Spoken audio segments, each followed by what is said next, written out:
Hi friends, welcome back to my YouTube channel. ತುಂಬ ದಿನದಿಂದ ನಾನು ವಿಡಿಯೋ ಅಪ್ಲೋಡ್ ಮಾಡೋಕ್ಕಾಗಿದ್ದಿಲ್ಲ. ಯಾಕಂತ ನಿಮಗೆ ನೆಕ್ಸ್ಟ್ ವಿಡಿಯೋದಲ್ಲಿ ನಾನು ಹೇಳ್ತೀನಿ.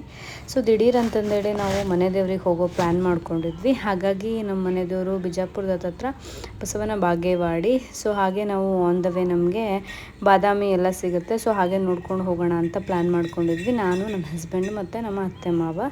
ಸೊ ಹಾಗೆ ಫಸ್ಟು ಬನಶಂಕರಿ ದೇವಿ ಟೆಂಪಲ್ನ ನೋಡಿಕೊಂಡು ನೆಕ್ಸ್ಟು ಬಾದಾಮಿ ಕೇವ್ಸ್ಗೆ ಹೋದ್ವಿ. ಅಲ್ಲಿ ಕೇವ್ಸ್ ಕೂಡ ತುಂಬಾ ಚೆನ್ನಾಗಿತ್ತು. ನಾವು ಮುಂಚೆ ನೋಡಿದ್ದೆ ಒಂದು 8 ಇಯರ್ಸ್ ಬ್ಯಾಕ್. ಬಟ್ ಇವಾಗ ಅಂದರೆ ನೆನಪಿರಲಿಲ್ಲ ಅಷ್ಟೊಂದು ಕೇವ್ಸಿಗೆಲ್ಲ ಬರೋಕ್ಕಾಗಿದ್ದಿಲ್ಲ. ದೇವಸ್ಥಾನಕ್ಕೆ ಹೋಗಿದ್ದೆ ನಾನು. ಹಾಗಾಗಿ ಕೇವ್ಸ್ ನೋಡೋಣ ಅಂತಂದೇಳಿ ಪ್ಲ್ಯಾನ್ ಮಾಡ್ಕೊಂಡು ಕೇವ್ಸಿಗೆ ಬಂದಿದ್ವಿ. ತುಂಬಾ ಚೆನ್ನಾಗಿತ್ತು ಕೇವ್ಸು. ಹಾಗೆ ನಮ್ಮ ಅತ್ತೆ ಮಾವ ಬರಲಿಲ್ಲ, ಅವ್ರಿಗೆ ಅಷ್ಟು ಹತ್ತೋಕ್ಕಾಗಲ್ಲ ಅಂತ. ನಾನು ನನ್ನ ಹಸ್ಬೆಂಡು ಮೇಲ್ಗಡೆ ಎಲ್ಲ ಹೋಗಿ ಸ್ವಲ್ಪ ನೋಡ್ಕೊಂಡು ಬಂದ್ವಿ. ಸೊ ನೆಕ್ಸ್ಟ್ ಟೈಮ್ ಈ ಸೈಡ್ ಹೋಗೋಣ ಅಂತ ಇಲ್ಲೆಲ್ಲ ತೋರಿಸ್ತಾ ಇದ್ದೀನಲ್ಲ, ಅಲ್ಲಿ ನದಿ ಎಲ್ಲ ಐತಲ್ಲ, ಅಲ್ಲಿ ಇದು ಏನು ಅಲ್ಲಿ ಕೂಡ ಒಂದು ದೇವಸ್ಥಾನ ಐತಲ್ಲ. ಸೊ ಅಲ್ಲಿ ಕೆಳಗಡೆ ಅಂತ ಅಲ್ಲಿ ರೂಟ್ ಇದೆ ಹೋಗೋಕ್ಕೆ. ನೆಕ್ಸ್ಟ್ ಬಂದಾಗ ಹೋಗೋಣ ಅಂತ ಅಂದ್ಕೊಂಡು ಹಾಗೆ ಬಂದ್ವಿ. ಅದಾದಮೇಲೆ ಮಹಾಕೂಟಕ್ಕೆ ಹೋಗಿದ್ವಿ. ಅಲ್ಲಿ ಕುಮಾರೇಶ್ವರ ದೇವಸ್ಥಾನ ಇತ್ತು. ಆ ದೇವಸ್ಥಾನದಲ್ಲಿ ವಿಭೂತಿ ಕೊಡ್ತಾರೆ. ಸೊ ಆ ವಿಭೂತಿನ ಇಸ್ಕೊಂಡು ಎಲ್ಲ ಆನ್ ದ ವೇನೇ ಸಿಕ್ಕಿದ್ದು ನಮಗೆ. ನೆಕ್ಸ್ಟು ಕೂಡಲ ಸಂಗಮಕ್ಕೆ ಬಂದ್ವಿ. ಕೂಡಲ ಸಂಗಮದಲ್ಲಿ ಆ್ಯಕ್ಚುಲಿ ನಾವು ರಾಯರದು ಪೂಜೆ ಮಾಡಿದ್ವಿ, ಕಾಯಿ ಕಟ್ಟಿ ಮಾಡೋದು. ಸೊ ಆ ಕಾಯಿ ಹಾಗೆ ಇಟ್ಕೊಂಡಿದ್ವಿ. ಸೊ ಯಾವ್ದಾರ ನದಿಯಲ್ಲಿ ಬಿಡಬೇಕು ಅಂತಂದೇಳಿ ಹೇಳಿದರು. ಹಾಗೆ ನಾನು, ನನ್ನ ತಮ್ಮಂದು ಮತ್ತು ನಮ್ಮ ಮನೆಯವ್ರದ್ದು 3 ಜನದ್ದು ಇತ್ತು. ನಾವು ಹೆಂಗಿದ್ರು ಕೂಡಲ ಸಂಗಮಕ್ಕೆ ಬರ್ತೀವಿ ಅಂತ ಅಂದ್ಕೊಂಡಿದ್ವಲ್ಲ, ಇಲ್ಲೇ ಬಿಟ್ಟರಾಯಿತು ಅಂತಂದೇಳಿ, ಚೆನ್ನಾಗಿರುತ್ತೆ ಸಂಗಮದಲ್ಲಿ ಅಂತ ಇಲ್ಲೇ ನಮ್ಮ ಕಾಯಿನ ಕೂಡ ನಾವು ಬಿಟ್ಟು ಅಲ್ಲಿ ಬಸವಣ್ಣವರ ಐಕ್ಯ ಮಂಟಪಕ್ಕೆ ಹೋಗ್ತಾ ಇದ್ವಿ. ಹಾಗೆ ಅಂದರೆ ಇನ್ನೇನು ಕ್ಲೋಸಿಂಗ್ ಟೈಮ್, ನಾವು 4:00 4:30 ಹಂಗೆ ಹೋಗಿದ್ವಿ. ಸೊ ಹಾಗೆ ಬೇಗ ಹೋಗಿ ದರ್ಶನ ತೊಗೊಂಡು ಬರೋಣ ಅಂತಂದೇಳಿ ಬೇಗ ಹೋಗ್ತಾ ಇದ್ವಿ. ಅಪ್ಪಾಜಿ ಕೂಡ ಹಾಗೆ ಬೇಗ ಇಳಿತಾ ಇದ್ದರು. ಆಮೇಲೆ ನಮ್ಮ ಮನೆಯವರು ನಮ್ಮ ಅತ್ತೆನ ಕರ್ಕೊಂಡು ಬರ್ತಾಯಿದ್ರು. ಹಾಗೆ ಸ್ವಲ್ಪ ನಾನು ವಿಡಿಯೋ ಮಾಡ್ಕೋತಾ ಇದ್ದೆ. ಕೆಳಗಡೆ ಇಲ್ಲಿ ಐಕ್ಯ ಮಂಟಪ ತುಂಬ ಚೆನ್ನಾಗಿತ್ತು. ಇವಾಗ ಸ್ವಲ್ಪ ಸಮ್ಮರೆಲ್ಲ ತುಂಬ ಸೆಕೆ ಹೊಡಿತಾ ಇತ್ತು ಅಲ್ಲಿ. ತುಂಬ ಮೇಲಿಂದ ಕೆಳಗಡೆ ಒಂದು 145 ಸ್ಟೆಪ್ಸ್ ಅನಿಸುತ್ತೆ. ಸ್ಟೆಪ್ಸ್ ಎಲ್ಲ ಇಳ್ಕೊಂಡು ಬಂದ್ವಿ. ಹತ್ತೋದಕ್ಕೆ ಸ್ವಲ್ಪ ಕಷ್ಟ ಆಗ್ತಿತ್ತು, ಬಟ್ ಚೆನ್ನಾಗಿತ್ತು, ಕಾಮಾಗಿತ್ತು ಪ್ಲೇಸ್ ಮಾತ್ರ.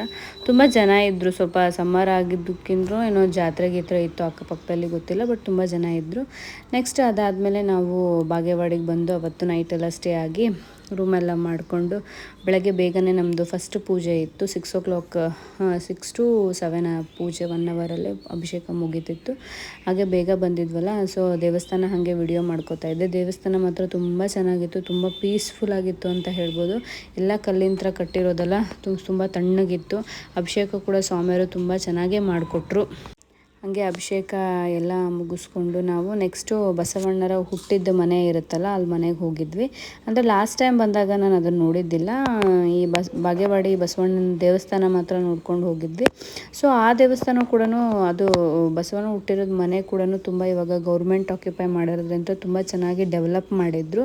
ಆಮೇಲೆ ಬಾಗೇವಾಡಿ ಬಸವಣ್ಣನ ದೇವಸ್ಥಾನವೂ ಕೂಡ ತುಂಬ ನೀಟಾಗಿ, ತುಂಬ ಚೆನ್ನಾಗಿ ಕ್ಲೀನಾಗಿ ಇಟ್ಟಿದ್ರು ಅಂತ ಹೇಳ್ಬೋದು.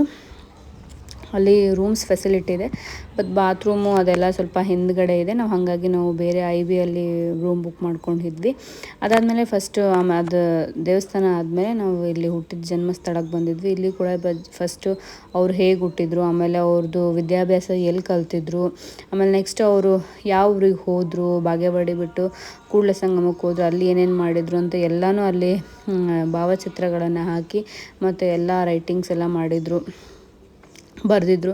ತುಂಬಾ ಚೆನ್ನಾಗಿ ಅನ್ನಿಸ್ತು ಬಸವಣ್ಣರ ಬಗ್ಗೆ. ಮತ್ತು ಸ್ಕೂಲ್ ಟೈಮಲ್ಲೆಲ್ಲ ಓದ್ತಿದ್ವಲ್ಲ, ಸೊ ಅವರು ಸ್ಥಳದಲ್ಲೇ ಬಂದು ನೋಡೋದು ಏನೋ ಒಂಥರ ಖುಷಿ ಆಗ್ತಾಯಿತ್ತು. ಆಮೇಲೆ ಅಲ್ಲಿ ಅವರಿಗೆ ತೂಗುವಂಥ ತೊಟ್ಲು ಕೂಡ ಇತ್ತು. ಆಮೇಲೆ ಅಲ್ಲಿಯವರು ಕೂಡ ನಮಗೆ ಪರ್ಮಿಷನ್ ಕೊಟ್ಟರು, ತೊಟ್ಲು ನೀವು ತೂಗಿ ಅಂತಂದೇಳಿ. ನಾವು ಕೂಡ ತೊಟ್ಲು ತೂಗಿಬಿಟ್ಟು ಆಮೇಲೆ ಸ್ಟ್ಯಾಚ್ಯೂಸ್ ಎಲ್ಲ ನೋಡಿ ತುಂಬ ಖುಷಿ ಆಯಿತು. ಅದಾದಮೇಲೆ ಮುಗಿಸ್ಕೊಂಡು ನಾವು ರಿಟರ್ನ್ ರಾಣೆಬೆನ್ನೂರಿಗೆ ಬಂದ್ವಿ. ಬರೋಷ್ಟೊತ್ತಿಗೆ 2:30 ಆಗಿತ್ತು. ಅವತ್ತು ನಮ್ಮ ಅತ್ತೆ ಮಾವಂದು ಆ್ಯನಿವರ್ಸರಿ ಕೂಡ ಇತ್ತು. ಹಾಗಾಗಿ ಅವ್ರ ಹೆಸರಲ್ಲೇ ನಾವು ಪೂಜೆನೂ ಮಾಡಿಸಿದ್ವಿ. ಆಮೇಲೆ ಸ್ಮಾಲಾಗಿ ಒಂದು ಸೆಲೆಬ್ರೇಷನ್ ಕೂಡ ನಮ್ಮ ಮನೇಲಿ ಬಂದ ತಕ್ಷಣ ಕೇಕ್ ಕಟ್ ಮಾಡಿಸಿದ್ವಿ. ನೆಕ್ಸ್ಟ್ ಅವ್ರು ಹಾಗೆ ಶಿವಮೊಗ್ಗಕ್ಕೆ ಹೊರಡಬೇಕಿತ್ತು. ಸೊ ಈ ವಿಡಿಯೋ ನಿಮಗೆ ಇಷ್ಟ ಆಯಿತು ಅಂದರೆ ನನ್ನ ಚಾನಲ್ಗೆ ಸಬ್ಸ್ಕ್ರೈಬು, ಲೈಕು ಮತ್ತು ಶೇರ್ ಮಾಡೋದನ್ನ ಮರಿಬೇಡಿ ಫ್ರೆಂಡ್ಸ್. ಹೀಗೆ ಮುಂದಿನ ವೀಡಿಯೋಸ್ನ ಕಂಟಿನ್ಯೂ ಮಾಡ್ತಾ ಇರ್ತೀನಿ. ಬಿಕಾಸ್ ಒಂದು ಸ್ವಲ್ಪ ಡೇಸ್ ಗ್ಯಾಪ್ ತೊಗೊಂಡಿದ್ದೆ, ಸ್ವಲ್ಪ ದಿನ ಹುಷಾರಿದ್ದಿಲ್ಲ. ಆಮೇಲೆ ಸ್ವಲ್ಪ ಕ್ಲಾಸಸ್ ಅಟೆಂಡ್ ಮಾಡಬೇಕಾಗಿತ್ತು. ಈಗ ನೆಕ್ಸ್ಟ್ ವೀಡಿಯೋಸ್ ನಾನು ಕಂಟಿನ್ಯೂಸ್ ಆಗ್ತಾ ಇರ್ತೀನಿ ಫ್ರೆಂಡ್ಸ್. ಬಾಯ್.